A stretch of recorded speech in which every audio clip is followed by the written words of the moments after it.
Welcome to A Drink of Wisdom with Nathan Drinkard. I'm Jay Wise. Thanks for spending some of your time with us. As you well know, we are on Anchor, we are on Apple Podcasts, we're on Spotify, and a plethora of other podcasting platforms.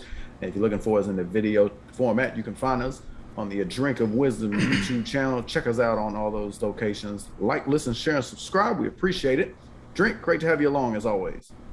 Hey man, I'm glad to be along. Another fruitful Friday, getting that weekend started, giving the people what they need. But, I'll be remiss without asking, man, how you and yours over there, man. Doing well, man. Doing well. Yourself? Once again, another day, another dollar. We giving the streets what they need. We gonna see what they don't. We gonna say what they want. And I'll set the plates because it's time to eat. And last but not least, let's talk some sports, baby.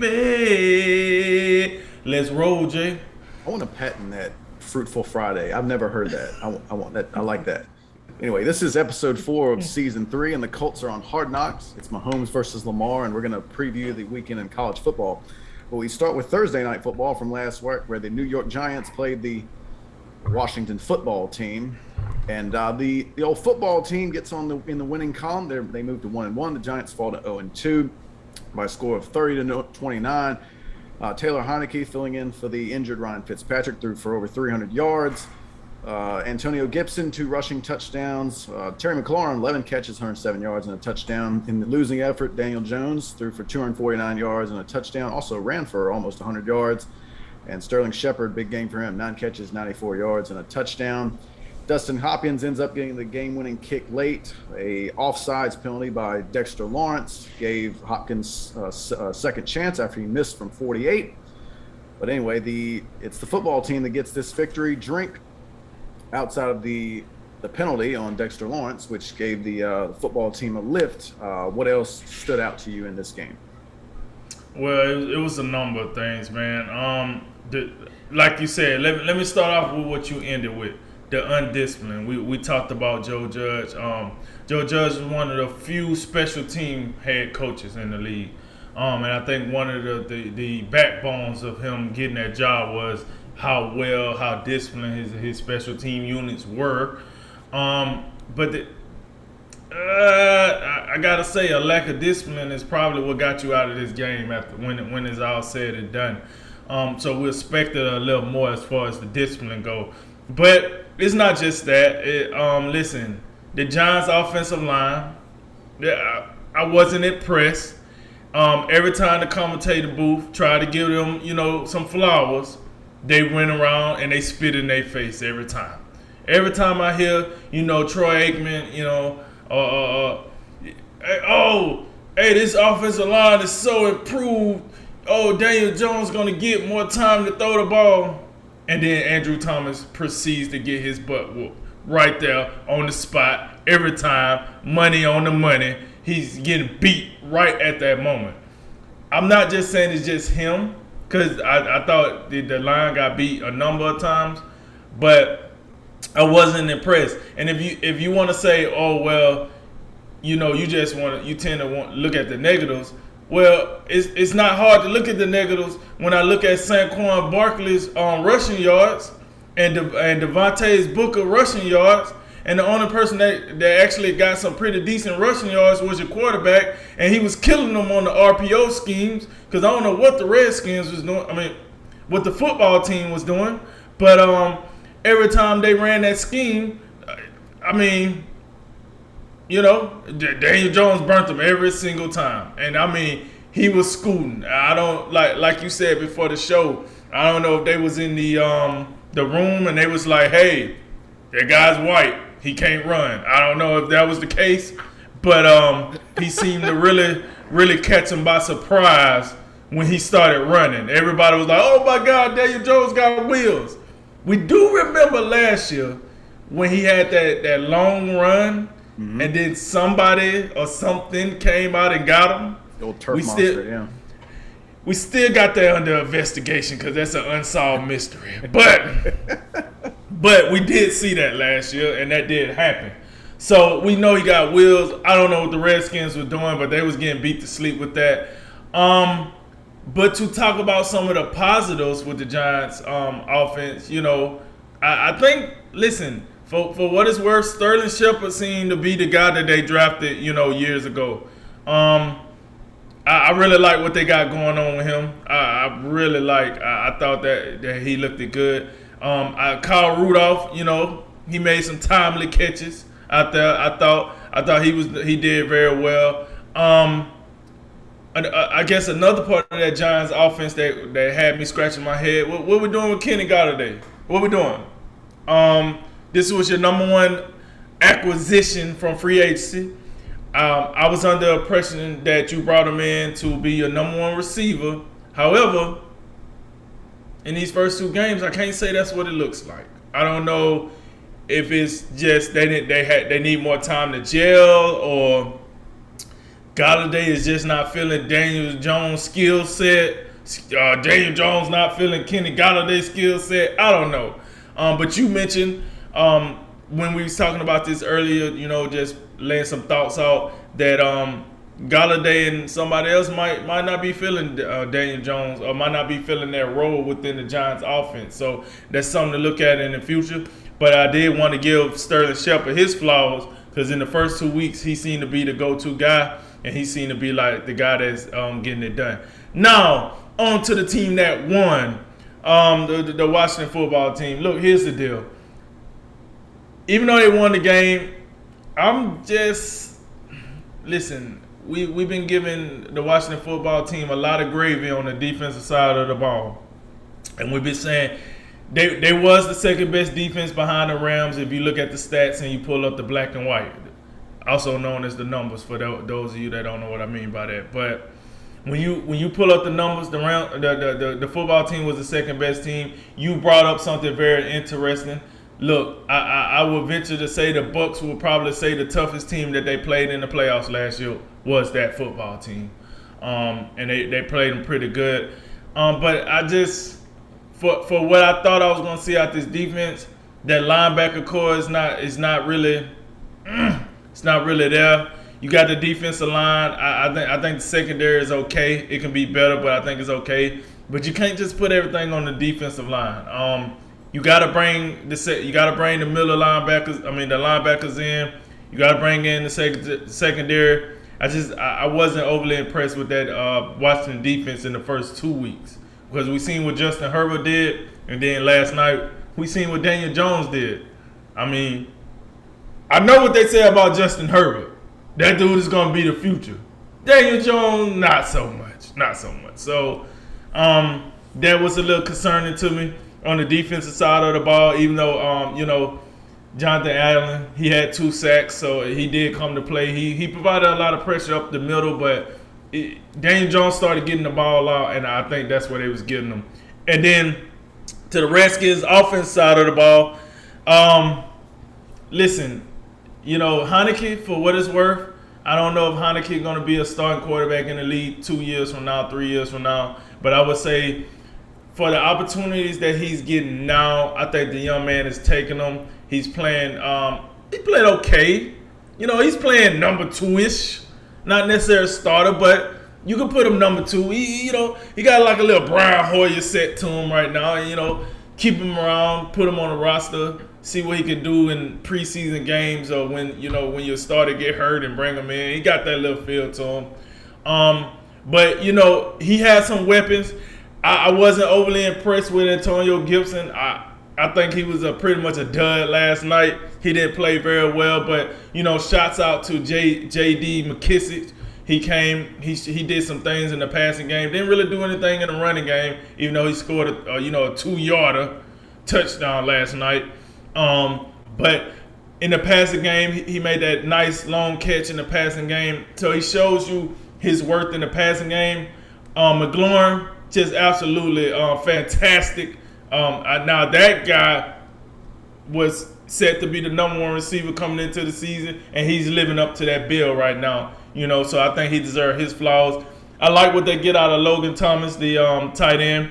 I think situationally he does his job very well, catching those tough, timely third downs in the red zone. He's a big target for him. He does his job. So in a nutshell, Last night, as I watched both of these teams, and I told you this, I compare these teams to the one team that everybody seemed to believe that's going to win the division. That's the Dallas Cowboys. And I looked and I wanted to see would their offense be enough to beat the Cowboys. And I can't necessarily say that I seen that last night, but I can say that whatever gap that existed between the Cowboys and the rest of the division, or maybe the Eagles and the rest of the division for some people, I think that gap was closed a little bit from what we seen last night. Because one thing we realized from both of these teams in a nutshell is they're gonna fight. They're gonna try to keep themselves in the game. Both teams had elite special team units, I thought, that kept them in the game. So with that said, I do think the gap, it's tighter in the NFC East, but I don't know if either one of those teams did enough to make me think the Cowboys won't win the division.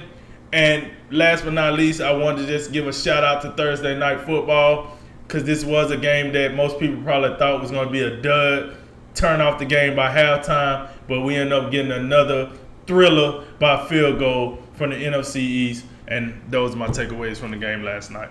Yeah, first and foremost, really compelling game. A seesaw battle. It was back and forth. It was, competitive throughout. Obviously, the quality of these teams, remains to be seen. I think it was a little bit more important for Washington last night to win this game than being at home. They probably got a little bit more expectations on them, even though they're playing with a backup quarterback. So that tempers it a little bit. But I thought Taylor Heineke was pretty good. I was surprised to see they got his QBR last night at 35.8. I think that seems to be a little bit low. I thought he played much better than that. He did have a key mistake late in the game, throwing that pick that James Bradbury jumped. But other than that, I thought he was solid. He was accurate. Made some plays on third down, kept drives alive. I thought Antonio Gibson was pretty good last night. But yeah, definitely J.D. McKissic stood out, what he was able to do in the passing game. Had a great little out and up route on the sideline.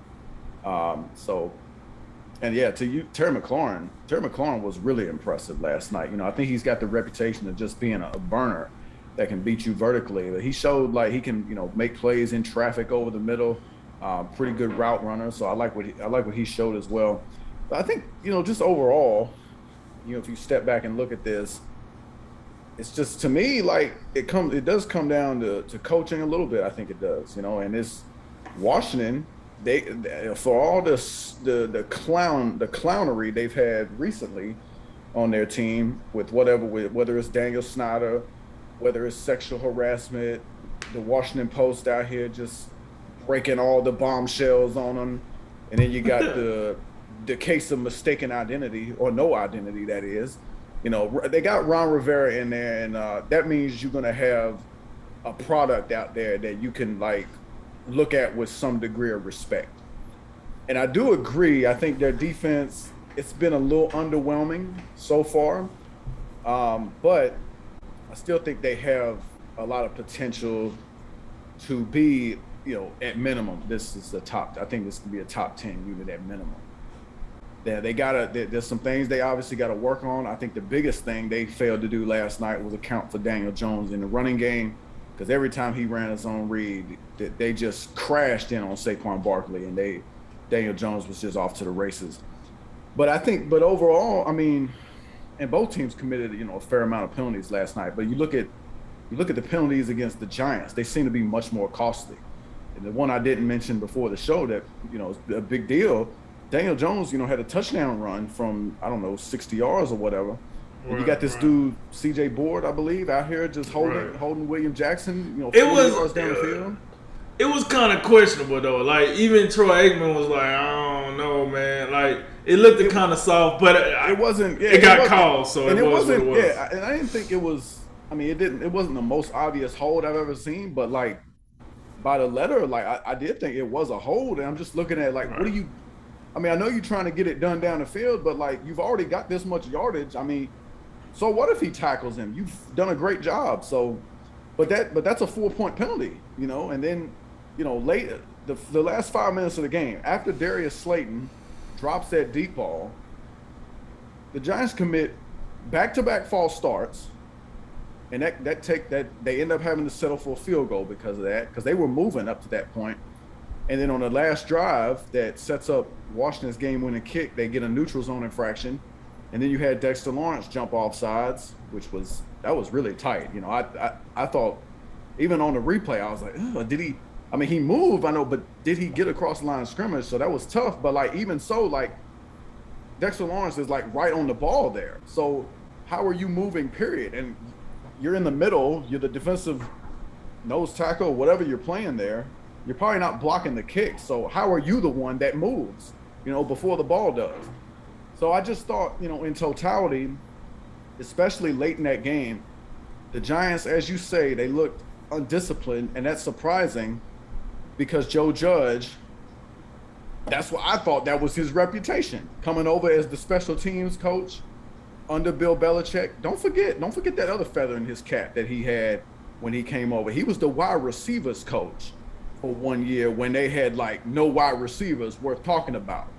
I don't want to like, you know, gloss over the man's resume. But overall, like the Giants, they don't impress me. They don't. They have the feeling that they're just a bunch of guys, and they got some talent on that team. You know, Sterling Shepard, I think, has been really good so far. You know, you brought in Galladay. He hasn't done a whole lot just yet, but defensively, you know, they got Leonard Williams last year. Blake Martinez is a tackling machine. Jabril Peppers, Bradbury in the back end, Xavier McKinney. You know, there's some things to like on this team, but, you know, the offensive line, I mean, maybe they're a little bit better, but they don't blow you away. I mean, early in the game, they couldn't pass protect. And then you get to Saquon Barkley. Barkley has a 41-yard run at some point in the first half, but then his other 12 carries got you 16 yards. And then last week wasn't anything to write home about. He found very little running room against Denver. So you have right now, you got Barkley on the season with 23 carries for 83 yards, and half of that was on one run. So I think that's somewhat troubling. So that means Daniel Jones is charged with slinging it, you know, to try to win you football games. And behind a questionable at best offensive line, that's going to be a tough ask, even in the NFC East.